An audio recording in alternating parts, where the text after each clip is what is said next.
You are just too immature. Has anyone ever told you that? I've been told this countless times throughout my life. But what people are really saying is that you lack the emotional intelligence to get to the next level in your life. Now, I'll tell you, there's an even more obvious reason that they're saying this to me. And at the end of the video, I'm actually going to share that with you because it may be the same reason people have said it to you as well. Hi, my name is Steve Perry, and today we're going to look at developing and increasing our emotional intelligence. Now, I'm on a trip and a board meeting. I needed to shoot this video, so I'm sitting in my car, but I'm going to tell you today, this is an important subject. Emotional intelligence, in my opinion, is the number one thing that you can develop to build your best life. So, first off, what is emotional intelligence? Often emotional intelligence is abbreviated EI or EQ, emotional quotient. And it's the ability to recognize, understand, and manage our own emotions, as well as to recognize, understand, and influence the emotions of others. In practice, this means being aware of how our emotions drive our behaviors and impact others, and being capable of managing these emotions, both on our own and others, especially when we're under pressure. This skill can be developed and honed, and it's a pivotal factor that sets apart outstanding performers from the average. It's the secret ingredient that enables us to navigate our way smoothly through life's ups and through life's downs. And I'll tell you, it's crucial for building the life that you desire and deserve. All right, so why is emotional intelligence significant? Emotional intelligence plays a pivotal role in our lives and is often the determinant of success, both in our personal and professional endeavors. The reason for its significance is manifold. Firstly, it affects our decision-making process. So when we understand our emotions, we can navigate them in a way that allows us to make rational and informed choices rather than being led by our immediate emotional responses. Number two, EQ matters because it influences our relationships. When we're aware of our emotions and empathizing with the emotions of others, we'll build stronger, more meaningful connections with people.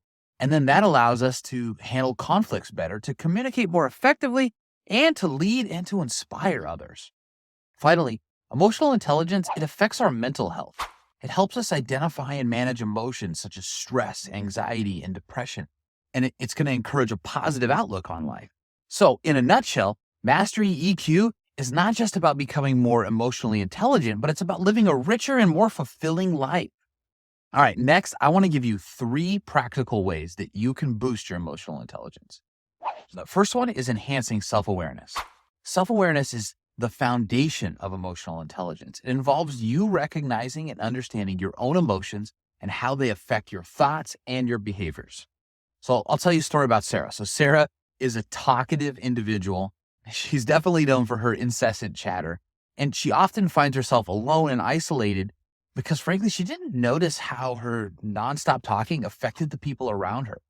When Sarah made the choice to start practicing self-awareness and reflecting on those conversations, though, she began to realize that she had a pattern. Her constant talking, it was driving people away. By recognizing this, she could have taken steps towards being more mindful of her behavior and adjusting her communication style to create more meaningful connections with others. And that's exactly what she did. The second practical tip is identifying personal triggers. So identifying personal triggers involves being aware of your own thoughts, emotions, and your behaviors that lead to certain reactions or outcomes. I've got a friend, we'll just call John, who had a fondness for staying up late and binge watching shows. We probably all know a John. And unbeknownst to him, this habit was gradually affecting his sleep. It left him tired and irritable during the next day. And although John overall was a very likable person, the lack of sleep, it really triggered a short temper and made him less helpful to others at work and in his personal life. Fortunately, John realized the negative effect that this was having on his life, and he understood the importance of identifying these triggers. So he made a conscious effort to prioritize his sleep and start limiting those late night screen time sessions. By doing so, this allowed John to regain his energy, and it improved his interactions with others, demonstrating the significance of recognizing and addressing personal triggers that will lead to a better quality of life.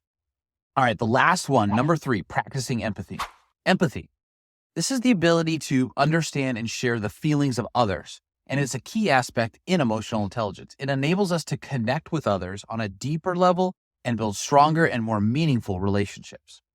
I'll tell you a quick story about my friend Mark. So Mark was the boss. And he was known for his sharp insight and gave great advice, highly regarded as a skilled coach. However, there was one incident that highlighted a blind spot in Mark's coaching approach. So one of Mark's employees was going through a challenging phase in her life, and she was dealing with a difficult breakup, finding it hard to really focus on work. And Mark really wasn't aware of this. So he had his regularly scheduled session with this employee, and they sat together to discuss her performance, and he was there to provide guidance for her and coaching. Well, as the session began, the employee seemed distant and disengaged. And Mark was initially unaware of the underlying issues. He just dove straight into his usual coaching techniques. How many of us have been there before, right? And he offered advice, shared strategies. He didn't really realize that Sarah was struggling to absorb any of this because of what was going on in her life. His well-intentioned efforts were frankly ineffective, and that left the employee feeling unheard and unsupported. Finally, the employee's emotions got the better of her, and Mark realized, holy smoke, something is amiss here. Something's going wrong. And so he sensed her distress. He paused, and then he gently asked her, "How you doing?" And in that moment, he truly listened and understood the weight of what she was going through. You see, Mark realized the importance of being present and empathetic in coaching. He recognized that sometimes personal circumstances can greatly impact an employee's ability to engage in coaching sessions effectively. Mark vowed from that moment on to become more attuned to his employees' needs and take the time to assess whether they were in the right mindset for coaching at all before he would dive into his coaching process. And from that day forward, it was different. He became a different type of coach. He created a safe space for his employees to share their challenges and concerns. He focused on active listening and empathized and adapted his coaching style to meet each and every one of his employees' individual needs. Now, this change, it not only improved his effectiveness as a coach, but it strengthened the trust and rapport that he had with his team. Mark's story, it serves as a powerful reminder that true coaching goes beyond just providing advice. It requires genuine empathy and understanding to truly make a positive impact. By implementing these techniques onto our daily lives, we can enhance our emotional intelligence and lead a life that is more connected, aware, and fulfilling. To wrap up, remember these 3 key actions to grow and enhance your EQ. Work on developing and enhancing your self-awareness, identify the personal triggers that you have in your life, and practice empathy. By doing so, you're going to experience significant personal and professional benefits. So keep growing and nurturing your emotional intelligence. Now, I opened up and said that I would share the number one reason why people have called me immature throughout my life, besides the fact that I did lack the emotional intelligence they expected me to have. The reason became very clear a couple of years ago. The reason is I've always found myself to be amongst the youngest people in every group that I've been a part of. Like you, I'm a little bit of an overachiever, and this was the price I had to pay for constantly being labeled immature. And it took me up until my mid-30s, just a couple of years ago, to realize that I just have to accept the fact that if I want to be the youngest person to accomplish whatever I had in my heart set on, I had to be willing to accept the consequences that people were going to label me. So if you find yourself as someone who's doing things quicker or earlier in your life than normal, then this realization, I think, will help you handle some of the rejection that comes with that.